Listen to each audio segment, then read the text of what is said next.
Gonna do a quick EC3 video of connectors just to familiarize people with them. Okay, I'm using a wood block. Can't use pliers because if you hold a piece of metal and try to solder, the heat will transfer to the pliers and you will get a bad solder joint. I'm using a block of wood I've made.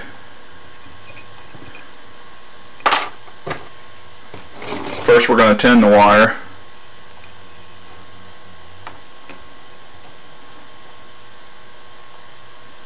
By tinning, we're just adding solder to the wire, filling all the strands till it's like a solid piece of wire.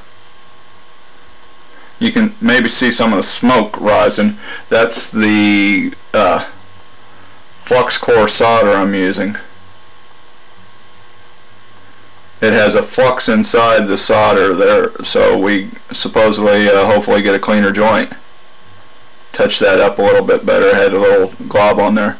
Anyway, there's a good tinned wire. You'll see that it's not globbed. This, well, probably can't see it that close, but a good joint is just going to fill all the strands. Now, for purposes, I'm going to do a battery connector. Inside the EC3s, right inside between the legs, it says what it is. This BATT for battery. That's the smaller one, which will, the battery connector is always a smaller one, that will fit inside of a device plug.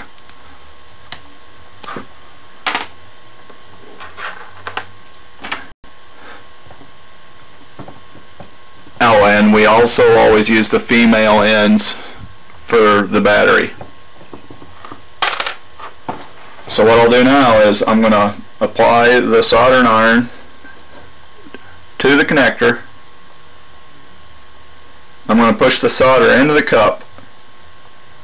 I have the soldering iron on the outside edge of the cup. What I want to do is get the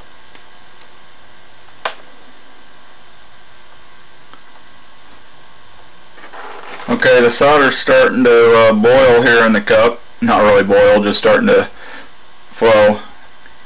You can start to see some smoke rise. That's the flux burning off any impurities left in there.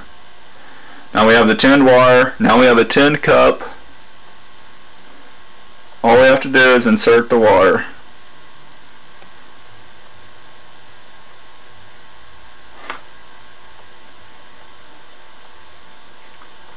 EC3 connected.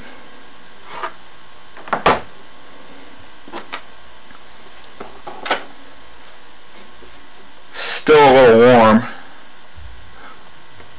Go ahead and rush it here. To insert, place it on a firm board. I'm going to use a jeweler's screwdriver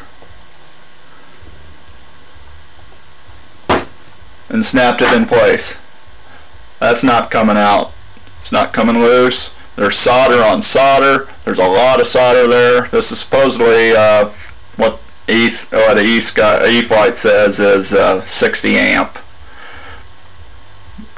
Have a little trouble believing that myself because that's not 60 amp wire. Anyway, now let's go to the next step. Removal of the EC3 connector.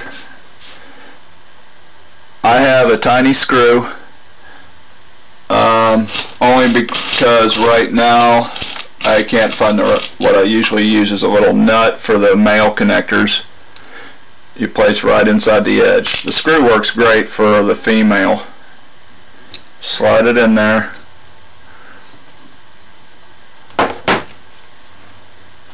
Bring out the big pliers.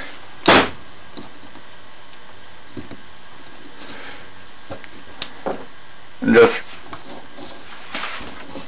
force down on the plastic housing. It's a little tricky, but it'll come right out. Ready to use again. The only thing you usually damage a little bit is the wire, the insulation, so just be careful of that. There you go.